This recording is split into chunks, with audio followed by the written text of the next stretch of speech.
Oats milk നമ്മുടെ ചർമ്മത്തിന് ഒരുപാട് ഗുണങ്ങൾ തരുന്നുണ്ടെന്ന് എല്ലാവർക്കും അറിയായിരിക്കും അല്ലേ? നമ്മുടെ ചർമ്മത്തിന്റെ ആരോഗ്യം മെച്ചപ്പെടുത്താനും അതുപോലെ തന്നെ ആക്നെ അല്ലെങ്കിൽ മുഖക്കുരു ഒക്കെ ഒന്ന് കുറയ്ക്കാനും ഒക്കെ ഈ ഓട്സ് മിൽക്ക് സഹായിക്കുന്നുണ്ട്. പക്ഷേ ദിവസവും ഓട്സ് മിൽക്ക് തയ്യാറാക്കി ഉപയോഗിക്കുന്നത് കുറച്ച് ബുദ്ധിമുട്ടുള്ള കാര്യമായിരിക്കും അല്ലേ? അങ്ങനെയാണെങ്കിൽ അതിനൊരു സൊല്യൂഷൻ കണ്ടാലോ? ഈ ഓട്സ് മിൽക്ക് ഉപയോഗിച്ചൊരു ക്രീം തയ്യാറാക്കിയാലോ? വളരെ സിമ്പിൾ ആണ്. അതിന് ഒരുപാട് ചേരുവകളൊന്നും ആവശ്യമില്ല. നമുക്ക് ഒരാഴ്ച വരെ സ്റ്റോർ ചെയ്ത് വെക്കാനായിട്ട് പറ്റും. അപ്പൊ എങ്ങനെയാണ് ഫലപ്രദമായ രീതിയിലുള്ള ഓട്സ് മിൽക്ക് കൊണ്ടുള്ള ഒരു ക്രീം തയ്യാറാക്കുക എന്ന് നോക്കാം.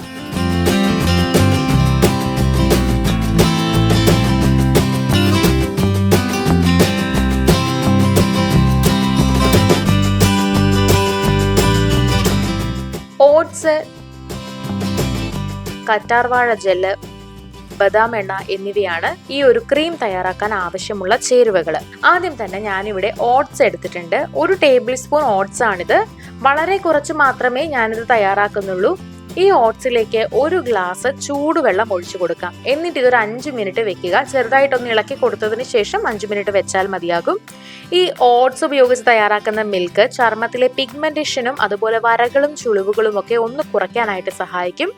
അതുമാത്രമല്ല, ഇതിനകത്തുള്ള ആന്റി ഇൻഫ്ലമേറ്ററി ഗുണങ്ങൾ ആക്നെ കുറയ്ക്കും. അതുപോലെ ചർമ്മത്തിലെ അഴുക്കെല്ലാം നീക്കി ചർമ്മത്തെ ക്ലെൻസ് ചെയ്യാനും സഹായിക്കുന്നുണ്ട്. 5 മിനിറ്റ് വെച്ചതിന് ശേഷം ഓട്സിനി മിക്സിയുടെ ജാറിലേക്ക് ഒഴിച്ചു കൊടുക്കാം. ഇതിന് നന്നായിട്ടൊന്ന് അരച്ചെടുക്കണം. നല്ല പേസ്റ്റ് പോലെ കിട്ടണം. അപ്പോൾ അരച്ചെടുത്തിട്ടുണ്ട്. ഇനി ഇത് നമുക്ക് അരിച്ചെടുക്കണം. കാരണം നമുക്ക് ഈ നീര് മാത്രമാണ്, അതായത് ഓട്സിന്റെ പാല് മാത്രമാണ് നമുക്ക് ആവശ്യമുള്ളത്. നല്ല കട്ടിയുള്ള ലായനിയായിട്ട് ഇത് അരിച്ചെടുക്കുമ്പോൾ നമുക്ക് കിട്ടും. ഇതാണ് ക്രീം തയ്യാറാക്കാനായിട്ട് നമുക്ക് വേണ്ടത്. ഈ ഓട്സിന്റെ ഗുണങ്ങൾ അത്രയും അടങ്ങിയിട്ടുള്ള ഒരു മിൽക്കാണിത്. ഇനി നമുക്ക് ക്രീം തയ്യാറാക്കാൻ തുടങ്ങാം. അതിനായിട്ട് ഞാനിവിടെ ഒരു ക്ലീൻ ബൗൾ എടുത്തിട്ടുണ്ട്. ഇതിലേക്ക് നമുക്ക് കറ്റാർവാഴ ജെല്ല് ഒരു 1/2 സ്പൂണോളം ഇട്ട് കൊടുക്കാം. ഇതിലേക്ക് ഓട്സ് മിൽക്ക് കുറച്ചായിട്ട് ഒഴിച്ച് ഇളക്കി കൊടുക്കുക. ഒരുമിച്ച് ഒഴിച്ചിട്ടുണ്ടെങ്കിലുള്ള പ്രശ്നം, ഇത് നമുക്കൊരു ജെൽ കൺസിസ്റ്റൻസിയിലാക്കാൻ നല്ല ബുദ്ധിമുട്ടായിരിക്കും എന്നുള്ളതാണ്. അതുകൊണ്ട് നമ്മൾ കുറച്ച് ഒഴിച്ചതിന് ശേഷം ഒരു ജെൽ കൺസിസ്റ്റൻസിയിലാക്കുക. അതിനുശേഷം കുറച്ചൊന്ന് ലൈറ്റ് ആയിട്ടുള്ള ഒരു ക്രീം ആക്കാനായിട്ട് വീണ്ടും ഒഴിച്ചു കൊടുത്തുകൊണ്ടേയിരിക്കുക. നല്ല കട്ടിയുള്ള പാകത്തിനാകുന്നത് വരെ ഇതിട്ട് നന്നായിട്ട് ഇളക്കുക. ഈ കറ്റാർവാഴ ജെല്ല് ചർമ്മത്തെ മോയ്സ്ചറൈസ് ചെയ്യും. അതുപോലെ എന്തെങ്കിലും സ്ട്രെച്ച് മാർക്കുകൾ ഉണ്ടെങ്കിൽ അതൊന്ന് കുറയ്ക്കാനും ഇത് വളരെ നല്ലതാണ്.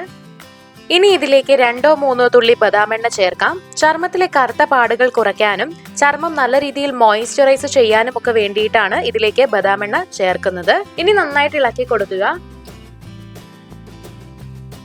നമ്മുടെ ക്രീം ഇവിടെ തയ്യാറാണ്. ഇതിനി ഒരു കണ്ടെയ്നറിലേക്ക് സൂക്ഷിക്കാം. ഇതുപോലെ ഒരു ചെറിയ കണ്ടെയ്നറിലാണ് ഞാനിത് സൂക്ഷിക്കാൻ പോകുന്നത്. അതിന് പാകത്തിനാണ് ഞാനിവിടെ തയ്യാറാക്കിയിട്ടുള്ളത്. ഇതിനി അല്പം എടുത്ത് ഇതുപോലെ തേച്ച് കൊടുത്താൽ മതി സ്കിന്നില്. ഇപ്പൊ തന്നെ ആ കയ്യിൽ അപ്ലൈ ചെയ്തപ്പോൾ നല്ല ഒരു ഗ്ലോയിങ് ലുക്ക് മനസ്സിലാവുന്നുണ്ടാവും. നല്ല രീതിയിൽ മോയ്സ്ചറൈസ് ചെയ്യും ഈ ഒരു ക്രീം. അപ്പോൾ നമ്മുടെ ക്രീം ഇവിടെ കംപ്ലീറ്റ് ആയിട്ട് തയ്യാറായി കഴിഞ്ഞു. ഇനി നമുക്ക് ഇത് അപ്ലൈ ചെയ്യുന്നത് എങ്ങനെയാണെന്ന് നോക്കാം. ഞാൻ ഫേസിൽ അപ്ലൈ ചെയ്ത് കാണിച്ചു തരാം. ഇതുപോലെ അല്പം ക്രീം കയ്യിൽ എടുത്തതിന് ശേഷം മുഖത്ത് ഓരോ ഭാഗത്തും നന്നായിട്ട് ഡോട്ടുകൾ പോലെ വെച്ച് കൊടുക്കുക. എന്നിട്ട് നന്നായിട്ടൊന്ന് മസാജ് ചെയ്ത് സ്പ്രെഡ് ചെയ്താൽ മതിയാകും. വളരെ ലൈറ്റ് ആയിട്ടുള്ള ഒരു ക്രീമാണിത്. ചർമ്മത്തിലെ ചെറിയ പ്രശ്നങ്ങൾക്കൊക്കെ ഒരു ചെറിയ പരിഹാരമാണ് ഈ ക്രീം. അപ്പോൾ ഓട്സ് മിൽക്ക് നിങ്ങൾ ഇതുപോലെ ഒന്ന് തയ്യാറാക്കി ഉപയോഗിച്ച് നോക്കുക. വളരെ ഫലപ്രദമാണ്. സ്കിൻ അറിഞ്ഞതിന് ശേഷം മാത്രം നമ്മൾ എന്താണെങ്കിലും അപ്ലൈ ചെയ്യാനായിട്ട് ശ്രമിക്കുക. ചർമ്മത്തിന് അസ്വസ്ഥതകളൊന്നും ഉണ്ടാക്കാതെ ഉപയോഗിക്കാൻ പറ്റിയിട്ടുള്ള ഒരു ഓട്സ് ക്രീമാണ് ഇന്ന് നമ്മൾ പരിചയപ്പെട്ടത്. ഒരാഴ്ച വരെയൊക്കെ ഇത് ഫ്രിഡ്ജിൽ വെച്ച് സൂക്ഷിക്കാനാകും. അപ്പോൾ നമ്മൾ പ്രത്യേകം ശ്രദ്ധിക്കേണ്ട ഒരു കാര്യമുണ്ട്. നമ്മൾ എന്തുപയോഗിക്കുമ്പോഴും അത് പ്രകൃതിദത്തമായവ ആയിക്കൊള്ളട്ടെ മറ്റെന്തും ആയിക്കൊള്ളട്ടെ, അത് നമ്മുടെ ചർമ്മത്തിന് ചേരുന്നുണ്ടോ, നമ്മുടെ ചർമ്മത്തിന് പ്രശ്നങ്ങളൊന്നും ഉണ്ടാക്കുന്നില്ലല്ലോ എന്ന് ഉറപ്പ് വരുത്തിയതിന് ശേഷം മാത്രം ഉപയോഗിക്കുക. അപ്പോൾ നിങ്ങൾക്ക് വീഡിയോ ഇഷ്ടമായത് കരുതുന്നു. ഇഷ്ടമായെങ്കിൽ ലൈക്ക് ചെയ്യുക, ഷെയർ ചെയ്യുക, കമന്റ് ചെയ്യുക. ഇതുപോലുള്ള കൂടുതൽ വീഡിയോകൾക്കായി സമയം മലയാളം സബ്സ്ക്രൈബ് ചെയ്യുക.